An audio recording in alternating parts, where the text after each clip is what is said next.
Hi, this is Pam, Flower Patch Farmhouse, and I'm finally better. I had that nasty flu for over a week, and I'm back on track. Finally, and I got a blog post posted, and it's something I've been wanting to talk about for a long, long time, and it may not be very popular. One moment, I gotta get it out of the way. Because it addresses about a lot of misinformation or just things that garden advice that's wrong and dangerous on Pinterest. I see them proliferate something crazy and people are promoting them, and rather than finding out what's true or not, people take it as gospel. And that can be dangerous.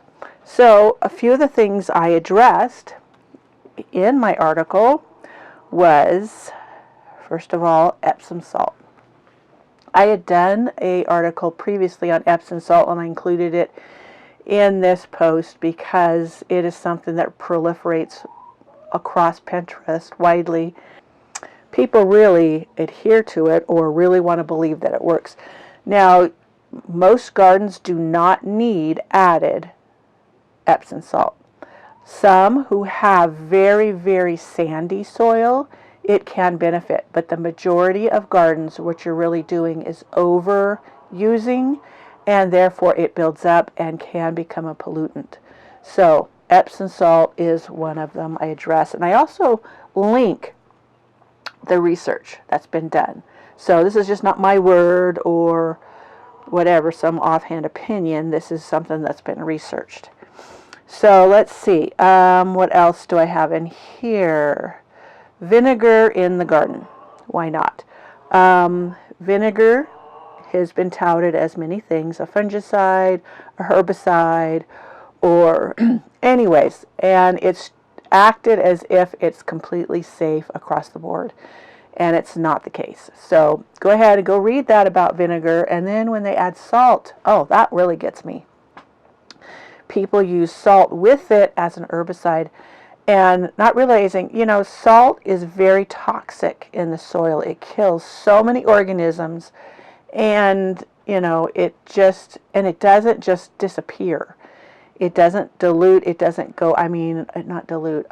It doesn't just go away into something that's not harmful. It moves. So if it's not staying in your garden, where's it going? And what is it polluting? So really, that one just really, really gets me because, back in, medieval times, they would go in and salt the fields to starve out their enemy. That's how toxic it is, and it would keep the soil where you could not grow in it for years and years. Why in the world would you want to put that in your garden when you're wanting a healthy, organic, great-looking garden? It just boggles the mind. So, no salt and vinegar in the garden. So let's go on to, one that's not really dangerous, but, and I have addressed it before in my rose starting posts, starting rose canes in potatoes. Where this came from is debatable. I have heard it said that it was not the medium used to start rose canes in, that women coming across on the wagon trains would stick their rose canes in potatoes to keep them moist while they traveled. Whether that's accurate or not, I don't know. But it makes more sense than actually starting roses and potatoes. I have tested this one myself several times, and it never worked.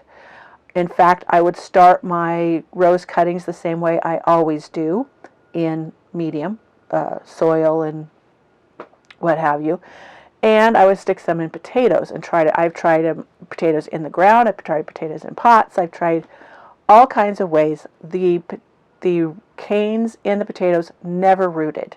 I did get more potatoes, but I didn't get any rose canes. While the ones I started at the same time with other methods, 80% of them started. So why even bother putting them in a potato? It makes a good Pinterest pin or what have you, but it just doesn't work, so why bother? So let's see, kitchen ingredients as pesticides. You will see this across the board as well, and a big one is garlic. Now, the problem with garlic is it's a broad spectrum pesticide, meaning you're not just killing bad bugs. You're killing bees, you're killing butterflies, you're killing good caterpillars. So you really want to be judicious in anything you use in the garden. Just because we can eat it does not mean it's safe across the board. So, and that goes for many kitchen ingredients when you put them on your plants. Baking soda eliminating mildew. I actually have a baking soda based spray that I have been testing. And the research that I found said it does not eliminate fungus. It can help prevent fungus. And I have found that didn't work either, because I have been spraying and kept spraying. And let me show you. Oh, here. On this plant here, all of my plants have been sprayed. Now let me see if you can see that. That is fungus. This plant has been sprayed from fall, when it was perfectly healthy, on into now, because I know I get fungus in this greenhouse in the winter, and it didn't prevent it. And that was, like I said, a baking soda fungicide spray. So it doesn't work. Coffee grounds. This is a good one, and I have used coffee grounds in my garden as kind of a mulch layer and whatever, and it does crust over, but I just would poke holes in it.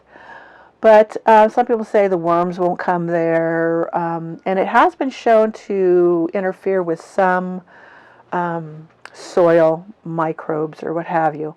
So basically the bottom line is use it in your compost, add it to it, no more than 20% of volume, and it's a great addition for that to compost with your leaves and other debris. But as far as just putting it straight on the garden, it really isn't the best way to utilize it. So let's see, what else did we go with? I think that was pretty much it. So the big ones: vinegar in the garden, baking soda in the garden, Epsom salt in the garden, coffee grounds in the garden, and then rooting plants in potatoes. Didn't work, why bother? So there you have it, my latest and greatest. And I know, like I said, it's going to probably be controversial, because a lot of people like clinging to these wives' tales, or they swear they worked for them. But without having a comparison, can they really say that's what worked in the garden? I can tell you that I have tried different things or growing in the same plants in over years, and one year they'll grow great, and the next year they won't do so great. And it has a lot to do with the climate that year, or other factors. So just because it may work for you, or you think it works, doesn't mean that's actually what was the ingredient that made things do better. So that being said, stick to a good organic regime of feeding your soil, and you will have healthy plants. And you don't have to over-fertilize, you don't have to use a lot of pesticides. Being hands-on in the garden is your number one tool in having a great garden. And yes, it takes work, but that is what gardening is. So there you have it. I hope you enjoyed this video, and I will see you next time around.